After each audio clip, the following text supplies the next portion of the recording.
हमारे YouTube channel study IQ education को subscribe कर और बेल आइकन को प्रेस करें। धन्यवाद।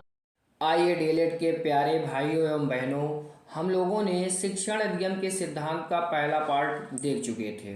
डीएलएड फर्स्ट सेमेस्टर में सेकंड पेपर, तो इसका पहला पार्ट हम लोगों ने देख लिया था। आज हम लोग इसका सेकंड पार्ट देखेंगे। तो सेकंड पार्ट स्टार्ट होता है वैयक्तिक संप्रेषण के उद्देश्य। वैयक्तिक संप्रेषण के उद्देश्य, तो वैयक्तिक संप्रेषण के उद्देश्य निम्नलिखित हैं। वैयक्तिक संप्रेषण के उद्देश्य निम्नलिखित हैं। इसमें है विद्यार्थियों में वैयक्तिक विभिन्नताएं होती हैं। वैयक्तिक संप्रेषण में विद्यार्थियों में वैयक्तिक विभिन्नताएं होती हैं। इनकी रुचियों, अभिरुचियों, जरूरतों तथा मानसिक क्षमताओं को ध्यान में रखा जाता है। ये सारी चीज़ें उनको ध्यान में रखते हुए उनको शिक्षा दी जाती है। इसका सेकंड पॉइंट है वैयक्तिक संप्रेषण में विद्यार्थियों को क्रियाशीलता का मौका देता है। ठीक है, इसमें विद्यार्थियों को क्रियाशीलता का मौका दिया जाता है। संप्रेषण में वैयक्तिक मतलब सिर्फ एक के लिए, वैयक्तिक का मतलब कि सिर्फ व्यक्तिगत दी जाती है। ठीक है, अगला इसका पॉइंट है विद्यार्थियों की अधिक योग्यताओं और व्यक्तित्व का विकास, यहाँ व्यक्तिगत नहीं होगा, व्यक्तित्व का विकास अथवा विकासशील बनाना वैयक्तिक संप्रेषण का उद्देश्य होता है। अगला इसका पॉइंट है कमजोर विद्यार्थियों के लिए व्यक्तिगत शिक्षण आवश्यक। मतलब कि इसमें वैयक्तिक संप्रेषण का मतलब होता है व्यक्तिगत किसी छात्र को शिक्षा देना। अगला इसका पॉइंट है वैयक्तिक संप्रेषण के दोष। अच्छा, इसके लाभ ये हो गए, ये इसके बेनिफिट होते हैं वैयक्तिक संप्रेषण के, लेकिन इसके दोष भी होते हैं। तो दोष क्या होता है? तो दोष ये होता है वैयक्तिक संप्रेषण के दोष निम्नलिखित हैं। इसका पहला पॉइंट है यह संभव नहीं है। अगर हम वैयक्तिक संप्रेषण हर बच्चे को देने लगेंगे तो पूरा घंटा एक ही बच्चे के वैयक्तिक संप्रेषण में चला जाएगा और वहाँ पे जो सारे बच्चे बैठे होंगे उनको संप्रेषण उनका हो ही नहीं पाएगा, उनसे बातचीत हो ही नहीं पाएगी। ठीक है, और उनको सिखा भी नहीं पाएंगे। कि प्रत्येक विद्यार्थी के लिए एक अध्यापक की व्यवस्था की जाए, या तो प्रत्येक जितने बच्चे हैं वहाँ पे सारे बच्चों के लिए व्यवस्था की जाए। ऐसा संभव नहीं हो सकता है, ऐसा संभव नहीं हो सकता है। तो ये दोष भी हैं इनके। अगला पॉइंट है इस प्रक्रिया के द्वारा विद्यार्थी में सामाजिकता के गुण उत्पन्न नहीं किए जा सकते। सामाजिकता के गुण उत्पन्न इसलिए नहीं किए जा सकते क्योंकि वो वैयक्तिक संप्रेषण ले रहा है। वो पर्सनल, जैसे कि ट्यूशन लोग पढ़ते हैं तो पर्सनल ट्यूशन पढ़ते हैं। कोचिंग की बात अलग हो गई, कोचिंग पे सारे बच्चे एक साथ बैठ के पढ़ते हैं, लेकिन ट्यूशन में अकेले पढ़ते हैं। तो उसके अंदर एक कहीं ना कहीं एक सोच हो जाती है कि मैं पर्सनल पढ़ रहा हूँ, तो सामाजिकता उसके अंदर नहीं रह जाती है। और साथ में पढ़ेंगे तो सारे बच्चे रहते हैं।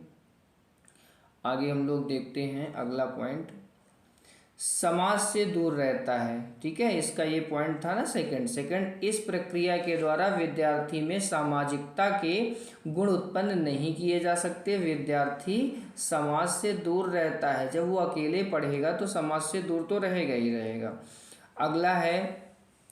अगला इसका पॉइंट है इस प्रक्रिया की व्यवस्था प्रत्येक समाज नहीं कर सकता क्योंकि यह प्रक्रिया खर्चीली होती है। अब आप यहीं से समझ लीजिए कि अगर एक बच्चे को कोचिंग लगवाई जाती है, कोचिंग तो एक बच्चे के लिए होगी नहीं, कोचिंग का मतलब होता है कि सारे बच्चे पढ़ेंगे। तो वहाँ पे अगर सारे बच्चे पढ़ेंगे तो 200-250 रुपये में पढ़ लेंगे, एक बच्चा उसकी फ़ीस पड़ेगी। और अगर वहीं पे ट्यूशन वो पढ़ रहा है, पर्सनल पढ़ रहा है, तो वो एक बच्चा कम से कम 2-2,500 रुपये पेड करेगा। तो खर्चीली व्यवस्था हुई ना, तो ये सबके लिए नहीं हो सकती है। मध्यम वर्गीय या निम्न श्रेणी के लोग जो होते हैं वहाँ पर ये व्यवस्थाएं नहीं चल सकती हैं। ये उच्च श्रेणी के लिए चल सकती हैं, या मध्यम वर्गीय भी इसका ले सकता है, अच्छा खासा इसका खर्चा उठा सकता है।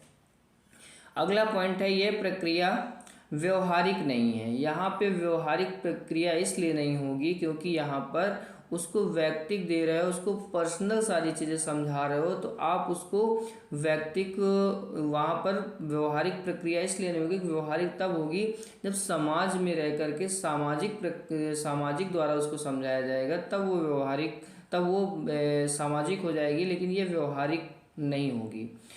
और अगला पॉइंट है इसका, अगला पॉइंट है हर एक विद्यार्थी के लिए एक प्रक्रिया प्रयोग के लिए नहीं है। मतलब कि हर एक विद्यार्थी के लिए यह प्रक्रिया प्रयोग के लिए नहीं है। मतलब हर एक विद्यार्थी को अलग अलग ये प्रक्रिया बताई जाए तो ये नहीं है। ठीक है, आगे चलते हैं हम लोग। अगला है वैयक्तिक संप्रेषण के दोष हो गया था। अब वैयक्तिक संप्रेषण के गुण देखते हैं हम लोग।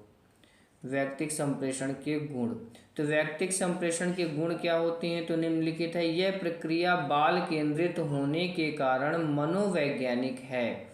यह प्रक्रिया जो है वो बाल केंद्रित होने के साथ साथ मनोवैज्ञानिक भी है। अगला पॉइंट है यह प्रक्रिया सिखाने के मनोवैज्ञानिक सिद्धांत पर आधारित है। अगला पॉइंट, यह प्रक्रिया विद्यार्थी की स्थिति के अनुसार शिक्षा देने की व्यवस्था है। अगर बच्चा कमज़ोर है तो उसे वैयक्तिक संप्रेषण दिया जा सकता है ताकि उसको ज़्यादा अच्छे से समझ में आए। ठीक है, और आगे हम लोग चलते हैं अगले पॉइंट पे। तो अगला पॉइंट है आगे, हाँ अगला पॉइंट है यह प्रक्रिया मंद बुद्धि व तेज बुद्धि वाले दोनों तरह के बच्चों के लिए उपयोगी है। अगर मंद बुद्धि बच्चा है तो वो अकेले संप्रेषण अगर कर रहा है और पर्सनल अगर वैयक्तिक संप्रेषण हो रहा है उसका, तो वो ज़्यादा समझ में आएगा उसको और वो आगे अच्छे से अपने आप को प्रेजेंट कर पाएगा। और जो बहुत तेज़ बच्चे होते हैं वो भी धीमे बच्चों के साथ या मध्यम बच्चों के साथ नहीं बैठ सकते हैं क्योंकि उनको भी लगता है कि हम और ज़्यादा सीखें। ठीक है, आगे है यह प्रक्रिया विद्यार्थी को क्रियाशील बनाती है। यह प्रक्रिया विद्यार्थी को क्रियाशील भी बनाती है। आगे चलते हैं सामूहिक संप्रेषण। अगला टॉपिक है सामूहिक संप्रेषण। अब सामूहिक संप्रेषण के बारे में देख लीजिए। अभी वैयक्तिक था, अब सामूहिक है। सामूहिक संप्रेषण का अर्थ, सामूहिक संप्रेषण का अर्थ कक्षा शिक्षण है। सामूहिक संप्रेषण का अर्थ क्या है? कक्षा शिक्षण है। सामूहिक संप्रेषण के अनुसार एक जैसी योग्यता वाले विद्यार्थियों के समूह बना लिए जाते हैं।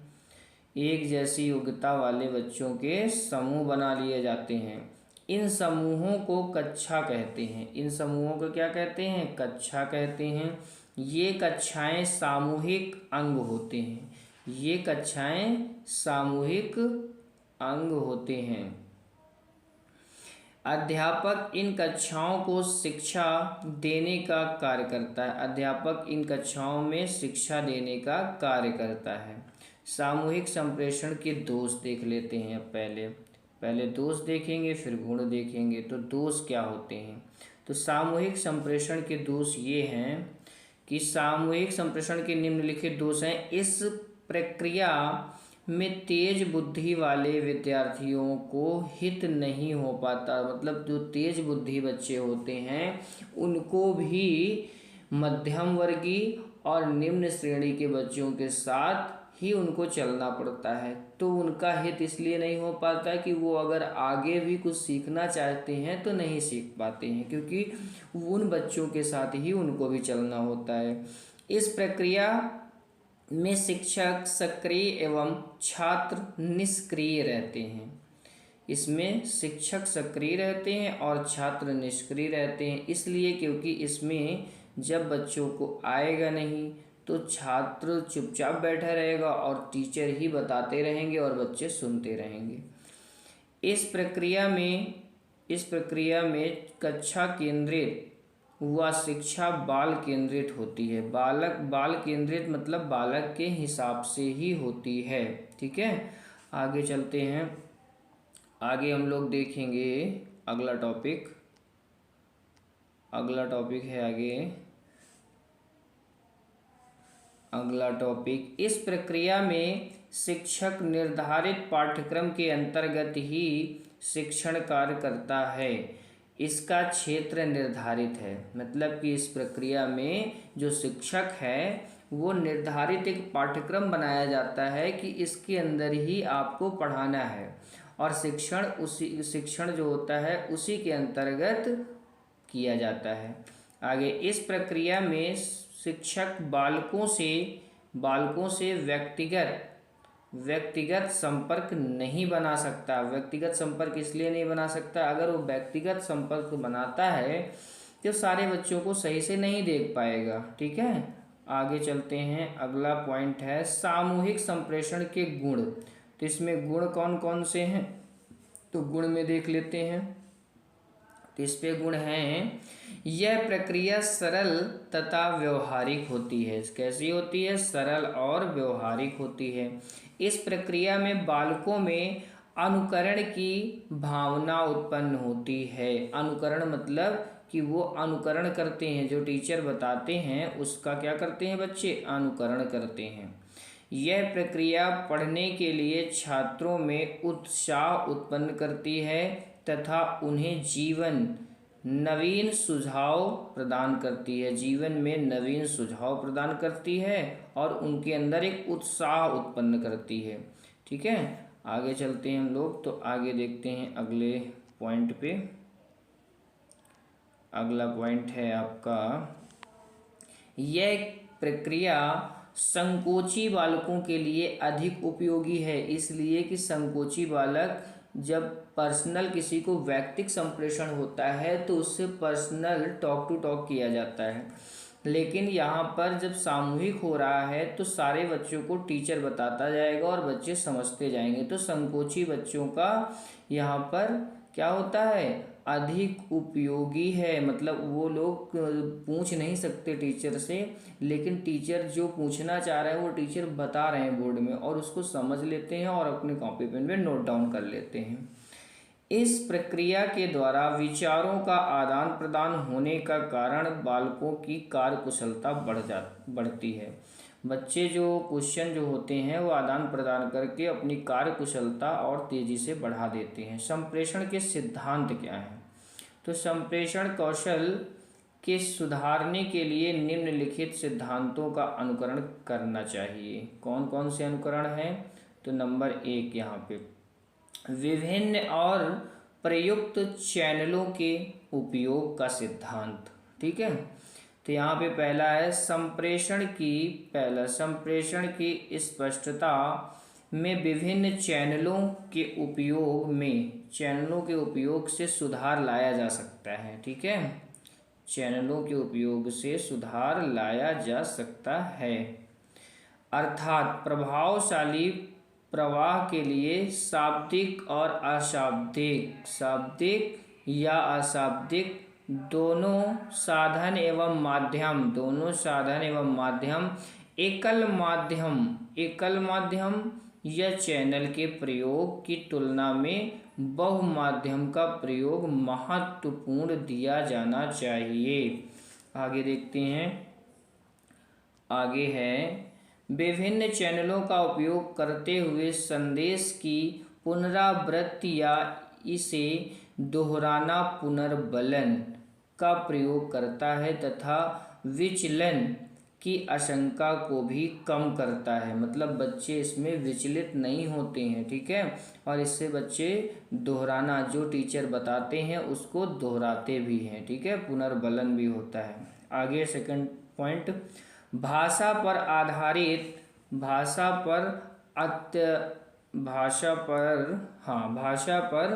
अत्यधिक या प्रभुत्व का सिद्धांत।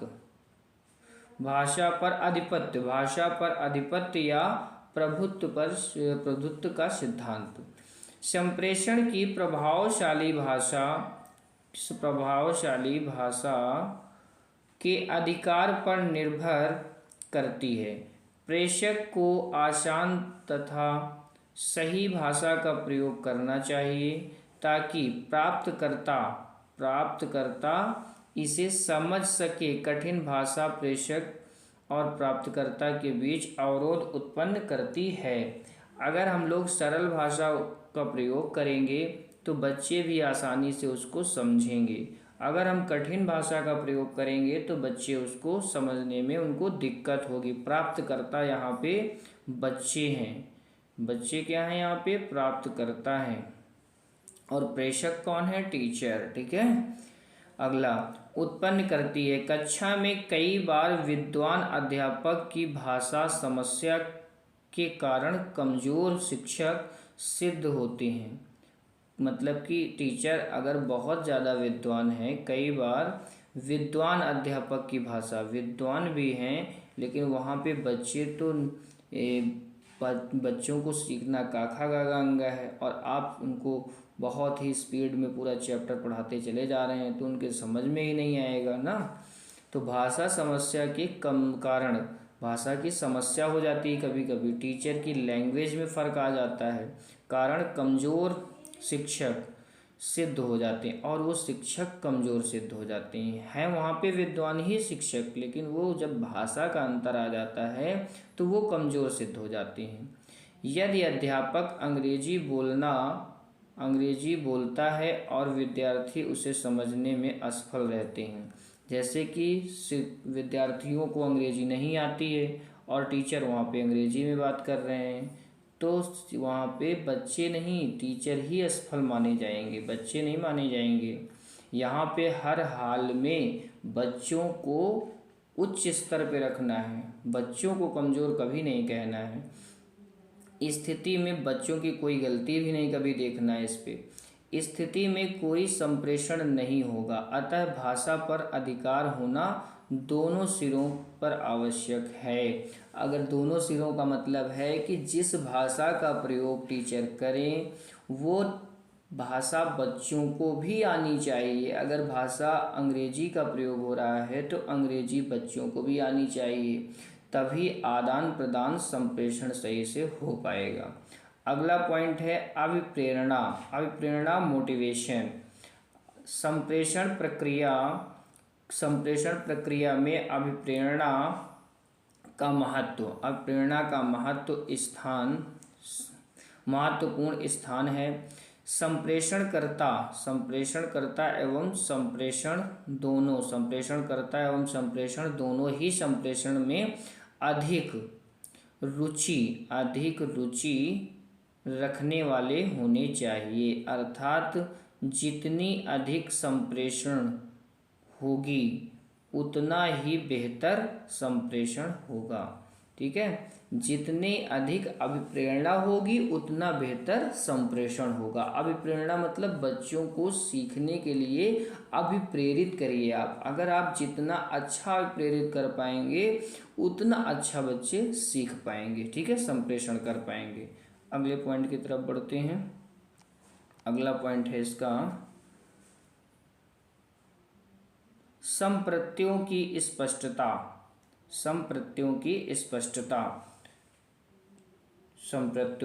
स्पष्टता। प्रभावशाली संप्रेषण के लिए उन संप्रत्ययों की स्पष्टता आवश्यक होती है जो किसी संदेश में निहित या शामिल होते हैं। कक्ष परिस्थिति में अध्यापक प्रेषक है। अध्यापक क्या है? प्रेषक है, मैंने पहले बताया था। तथा विद्यार्थी प्राप्त करता है। विषय वस्तु के संप्रत्यय अध्यापक को बिल्कुल स्पष्ट होने चाहिए ताकि उन्हें विद्यार्थियों तक प्रभावशालिता के साथ संप्रेषित किया जा सकता है। ठीक है, जब संप्रेषक स्पष्टता में असफल हो जाता है तो संप्रेषण प्रक्रिया भी अपने संदेश में असफल होता ही है, अपने उद्देश्य में असफल हो जाती है। मतलब कि जब प्रेषक सही से स्पष्ट नहीं कर पाता है किसी चीज़ों को, तो वहाँ पर प्राप्तकर्ता जो आपका है, मतलब बच्चे जो हैं, वो क्या हो जाते हैं, वो भी सही से चीज़ों को नहीं समझ पाते हैं और आपका जो संप्रेषण प्रक्रिया है वो पूरी तरह निराधार हो जाती है, मतलब उद्देश्य में असफल हो जाती है। जिस उद्देश्य से आप सिखा रहे हैं वो उद्देश्य आपका क्या हो जाता है, असफल हो जाता है। 5वें नंबर पे पहुंचते हैं, केंद्रीकरण का सिद्धांत। संप्रेषण प्रक्रिया के दौरान प्रेषक को मुख्य बिंदुओं को फोकस करना चाहिए। यह फोकस प्राप्तकर्ता के समझने का बोध में सहायता देता है। ठीक है। 6वां पॉइंट है, आमने सामने की अंतःक्रिया। आमने सामने की अंतःक्रिया देख लेते हैं। तो इस पे है, यह सिद्धांत निकटता के लिए उत्तरदायी है। निकटता मतलब कि जब बच्चे और टीचर के बीच में ज़्यादा दूरी ना हो। ठीक है। कक्षा कक्ष परिस्थिति में अध्यापक और विद्यार्थी के बीच दूरी कम से कम हो।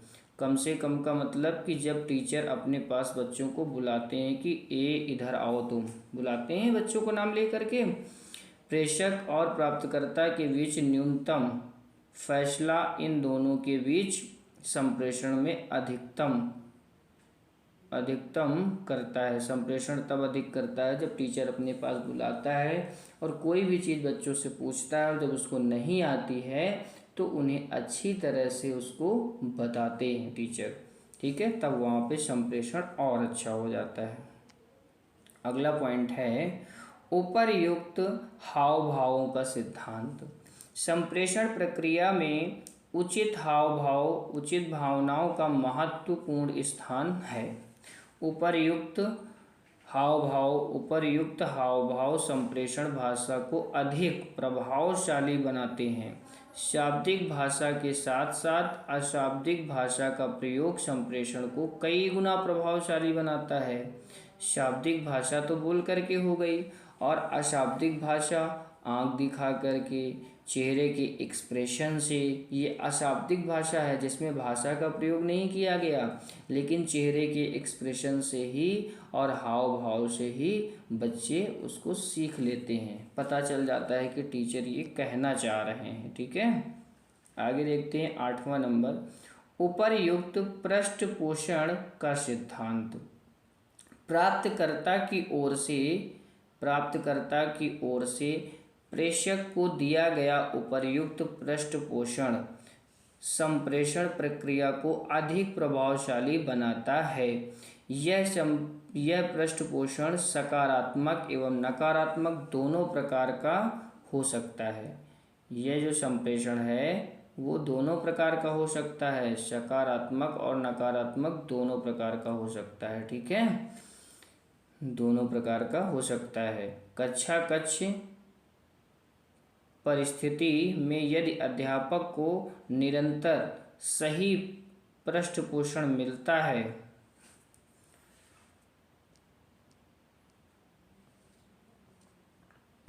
रहता है तो वह अपने शिक्षण कार्य को अधिक से अधिक प्रभावी और उद्देश्य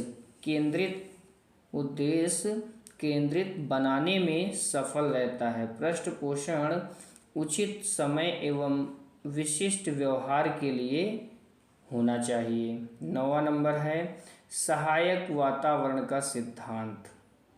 सहायक वातावरण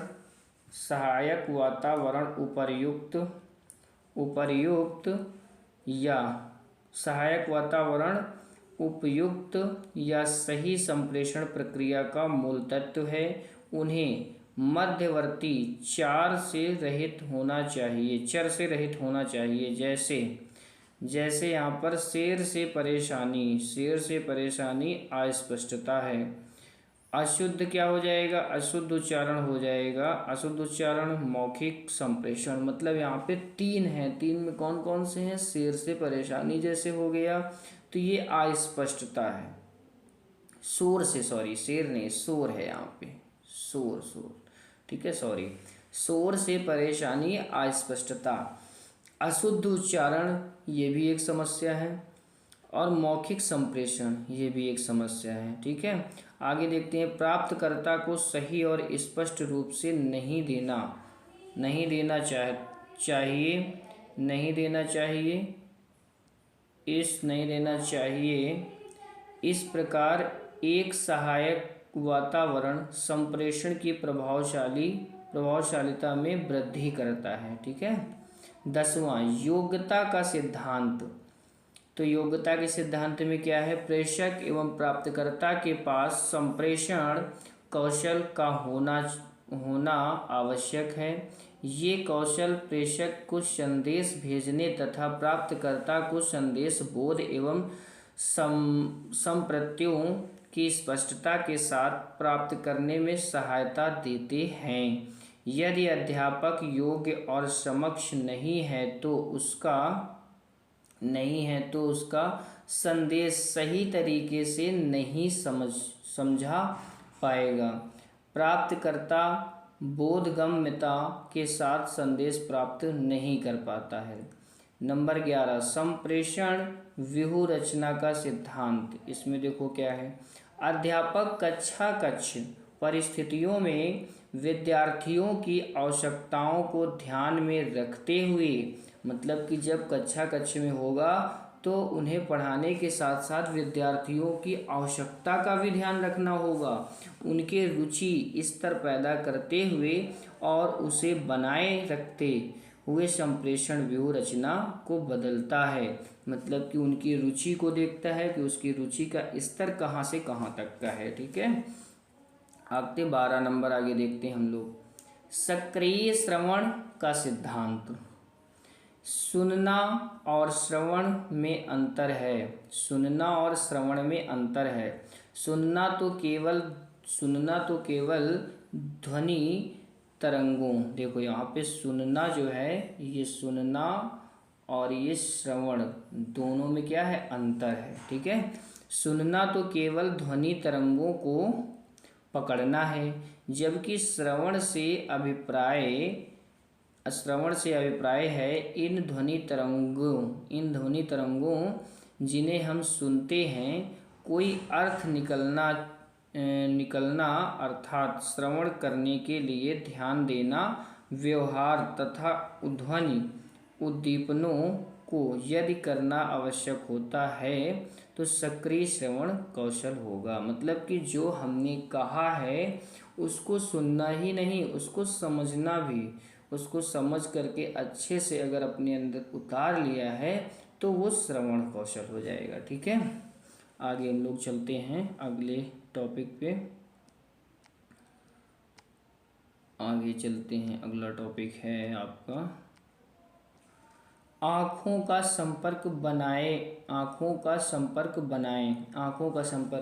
हम अपने कानों से सुन सकते हैं, लेकिन निम्न व्यवहार जुड़े हैं। देखो ये व्यवहार हैं। ठीक है। श्रवण सुनने के व्यवहार हैं। तो हम अपने कानों से सुन सकते हैं, लेकिन दूसरे लोग हमारी आँखों को देखकर यह जानने या अनुमान लगाने का प्रयास करते हैं कि क्या वास्तव में ही सुन रहे हैं। अनुमान लगाने का प्रयास करते हैं कि क्या वास्तव में ही सुन रहे हैं या श्रवण कर रहे हैं। सेकंड नंबर, सकारात्मक सिर हिलाना और उपर्युक्त मुख अभिव्यक्ति का प्रदर्शन। तो यहाँ पे है ये सभी अशाब्दिक संकेत हैं। ये सभी कैसे संकेत हैं? अशाब्दिक संकेत हैं। ये सभी अशाब्दिक संकेत होते हैं ताकि श्रवण क्रिया प्रभावशाली हो तथा जिसके द्वारा व्यक्ति अपनी रुचि प्रदर्शन करते हैं। नंबर सेकंड, हमें ध्यान भंग करने वाले कार्यों या हाव भाव को श्रवण प्रक्रिया के दौरान नज़रअंदाज करना चाहिए, जैसे अपनी घड़ी को देखना। अगर हम श्रवण कौशल कर रहे हैं तो बार बार अपनी घड़ी को नहीं देखना चाहिए। कागजों को उलट पलट करना, ये भी नहीं करना चाहिए। पेन या पेंसिल से खोलना, बार बार बच्चे ऐसे करते हैं कि पेन को खोलते हैं, उसका कैप फिर बंद करते हैं, खोलते हैं फिर बंद करते हैं। तो ये श्रवण कौशल के समय नहीं करना चाहिए। चौथा पॉइंट है बोलने वाले का पूरा विचार करने के बाद ही अनुक्रिया करनी चाहिए। मतलब कि जो आपका संप्रेषण कर रहा है, जो आपका प्रेषित हुआ है, टीचर जो है वो अगर कोई चीज़ समझा रहे हैं तो हम पहले उनकी बातों को पूरी तरह सुने, फिर उसके बाद उनकी बात का अनुक्रिया करें। मतलब उनका जवाब दें या उनसे कोई भी क्वेश्चन करें, पहले पूरी तरह उनकी बात को सुन लें, फिर अनुक्रिया करें। अधिक ना बोलें, अधिक नहीं बोलना चाहिए, ठीक है। तो ये आपका शिक्षण अधिगम के सिद्धांत का पहला टॉपिक खत्म हो गया, ठीक है। ये पहला टॉपिक संप्रेषण आपका खत्म हो गया। मिलेंगे नेक्स्ट टॉपिक के साथ। ज़्यादा से ज़्यादा आइए जुड़िए इस चैनल के साथ, और इस चैनल में आपको सारी डीएलएड के फर्स्ट से लेकर के फोर्थ सेमेस्टर तक के सारे टॉपिक, सारे सब्जेक्ट मिलेंगे, और एग्ज़ाम टाइम पे एसी नोट्स भी प्रोवाइड की जाएंगी यहाँ पे, ठीक है। तो वहाँ ये भी समझाया जाएगा। और अगर आपको हैंड राइटिंग नोट्स की आवश्यकता है तो नीचे दिए नंबर पे आप संपर्क कर सकते हैं। Thank you very much.